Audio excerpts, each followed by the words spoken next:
Hello friends, आज हम बात करने वाले हैं डाइजेस्टिव सिस्टम के एक डिजीज़ के बारे में जो कि है जॉन्डिस। जॉन्डिस मतलब पीलिया।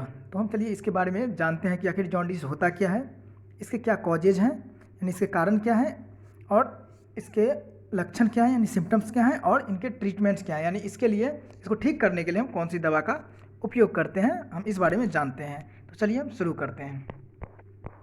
Jaundice, yellowish discoloration of skin and eyes due to the increased level of bilirubin in blood stream is called jaundice। मतलब yellowish colour discoloration of the skin यानी स्किन और आइज का जो है ना सो येलोविश मतलब पीलापन हो जाता है, पीला कलर हो जाता है आँख और स्किन का। और इसका रीज़न क्या है कि ब्लड स्ट्रीम में बिलिरुबिन का बढ़ जाना, यानी बिलिरुबिन होता है ना, उसका ब्लड स्ट्रीम में जब बढ़ जाता है, मतलब ब्लड में बढ़ जाता है, यानी इसका मात्रा ज़्यादा हो जाता है, तो जॉन्डिस हमें हो जाती है। तो चलिए हम बात करते हैं अब इसके कॉजेज के बारे में, इसके कारण क्या क्या हैं। तो इसके कारण सिंपल है, पोस्ट हेपेटाइटिक कंडीशन, यानी पोस्ट हेपेटाइटिक कंडीशन में जो है ये हमें जॉन्डिस हो जाते हैं। उसके बाद है bilirubin level increase in blood, यानी ब्लड में हमारा बिलिरुबिन लेवल का बढ़ जाना, उस वजह से भी हमें जॉन्डिस हो सकता है। इंक्रीज येलो बाइल पिगमेंट, यानी बाइल पिगमेंट का जो है इंक्रीजमेंट भी जो है हमको शो कर देता है जॉन्डिस का, ठीक है। उसके बाद हेपेटाइटिस, हेपेटाइटिस में जो है जो लीवर में जो इन्फ्लामेशन हो जाता है, उस वजह से भी हमें जॉन्डिस देखने को मिलता है। उसके बाद है गॉल स्टोन, यानी गॉल ब्लैडर होता है, उसमें जो पत्थर हो जाते हैं, उस वजह से हमें जॉन्डिस हो सकते हैं। उसके बाद ट्यूमर, अगर हमारी बॉडी में कहीं ट्यूमर है उस वजह से भी हो सकते हैं। Acute inflammation of liver, liver में अगर कोई एक्यूट इन्फ्लामेशन है, सूजन वगैरह है, तो उस वजह से भी हमें जॉन्डिस हो सकती है। फिर देखो बाइल डक्ट इन्फ्लामेशन, यानी बाइल डक्ट यानी बाइल का जो डक्ट होता है ना, उस वजह से उसमें जो इन्फ्लामेशन सूजन हो जाते हैं ना, उस वजह से भी हमें जॉन्डिस देखने को मिलती है। उसके बाद any type of obstruction in bile duct, यानी बाइल डक्ट जो होता है उसमें किसी भी प्रकार की अगर कोई बाधा उत्पन्न होती है, उस वजह से भी हमें जॉन्डिस हो सकती है। या हेमोलाइटिक अनीमिया, हेमोलाइटिक अनीमिया क्या होता है, हेमोलाइटिक अनीमिया जैसे बिलिरुबिन की मात्रा जिससे जो है ना बढ़ जाती है, ये वो कंडीशन होता है जिसमें बिलिरुबिन की मात्रा बढ़ जाती है, ठीक है। तो अब आपको समझ में ही आ ही गया होगा कि जॉन्डिस क्या है। ब्लड स्ट्रीम में बिलिरुबिन लेवल अधिक बढ़ जाने से स्किन तथा आई येलोविश डिस्कलरेशन हो जाता है, उस वजह से हो जाता है। और उसके बाद कॉजेज तो समझ में ही आ गया होगा। अब हम सिम्टम की बात करते हैं कि जॉन्डिस जब हमें होती है तो उस वजह से हमें क्या क्या लक्षण शो होते हैं, हमारे बॉडी क्या क्या शो करते हैं। तो जैसे yellowish discoloration of skin, sclera of eye and tongue and urine, यानी स्किन का, आई के स्क्लेरा का और हमारे जी का और हमारे यूरिन का, इसका जो है कलर येलो हो जाते हैं। एब्डोमेन पेन, हमें पेट में दर्द होती है।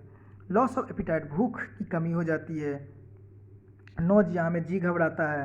सीवियर कॉन्स्टिपेशन, हमें कब्ज हो जाती है, सीवियर कब्ज हो जाती है।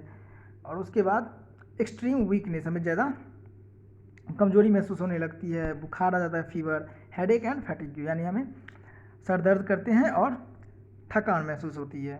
तो ये थे कुछ इसके कॉमन लक्षण। अब हम बात करते हैं ट्रीटमेंट्स के बारे में।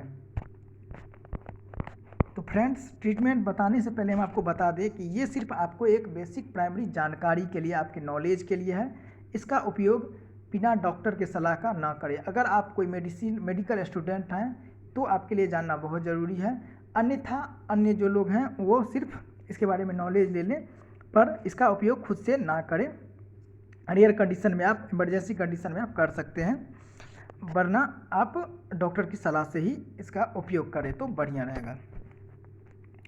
तो चलिए हम बात करते हैं ट्रीटमेंट्स के बारे में। तो इसका ट्रीटमेंट्स है, पहला देखो सिरप, लिवोमाइन। लिवोमाइन मतलब लिवोमाइन एक सिरप होता है जिसको हम 3 स्पून दे सकते हैं, 3 चम्मच 2 टाइम्स दें, सुबह शाम हम दे सकते हैं। उसके बाद दूसरा आता है लीव 52, ये आप काफ़ी सुने होंगे, लीव 52 सिरप होता है जो हमको सुबह शाम देना है 2 चम्मच। उसके बाद अगर या आप सिरप हेमरेज दे सकते हैं जिसमें L ornithine and L aspartate होता है, जो 2 स्पून दे सकते हैं आप सुबह शाम, यानी 2 चम्मच सुबह शाम। उसके बाद आप कैप्सूल नियोमैसिन, ये एक एंटीबैक्टीरियल होता है जो आपको आप 3 टाइम दे सकते हैं, सुबह दोपहर शाम। अगर जीआईटी ट्रैक में कहीं भी इन्फेक्शन वगैरह है तो उसके लिए आप दे सकते हैं। इन्फेक्शन बोल रहे हैं वो, अगर बैक्टीरिया फ्री करने के लिए आप नियोमैसिन दे सकते हैं।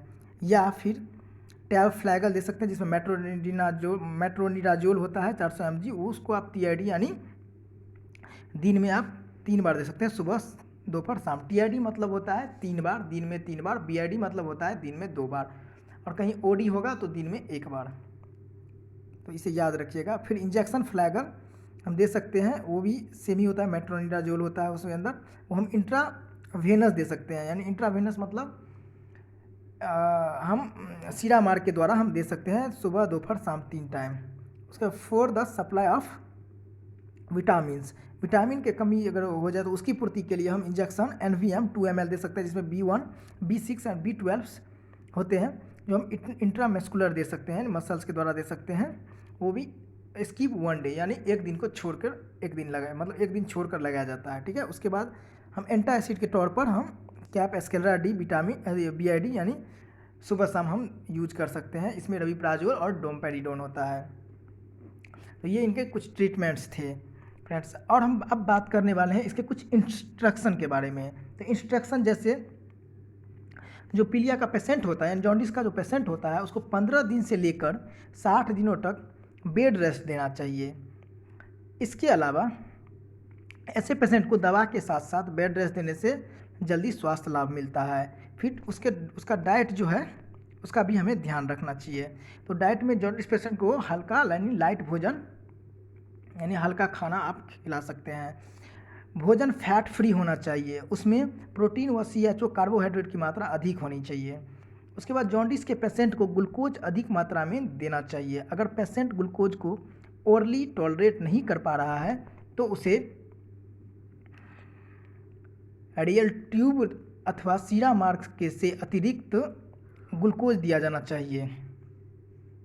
पेशेंट को प्रतिदिन 2200 से 28 किलो कैलोरी एनर्जी की डाइट देनी चाहिए। ऐसे पेशेंट को हिपाटॉक्सिक ड्रग देना बंद कर देना चाहिए। ऐसे पेशेंट को अल्कोहल बिल्कुल नहीं देना चाहिए। ऐसे पेशेंट को सेडेटिव ड्रग भी बिल्कुल नहीं देनी चाहिए। तो ये कुछ इंस्ट्रक्शन थे, इसे आप याद रखिएगा। चलिए ठीक है, तो मिलते हैं नेक्स्ट वीडियो में। और अगर चैनल पर आप नए हैं तो प्लीज़ हमारे चैनल को सब्सक्राइब कर लीजिएगा, और वीडियो पसंद है तो लाइक कर दीजिएगा। और जिन जिन आपके दोस्त भाई बंधु को अगर ज़रूरत पड़े तो उन्हें आप ये वीडियो शेयर कर सकते हैं। चलिए मिलते हैं नेक्स्ट वीडियो में, तो के लिए धन्यवाद।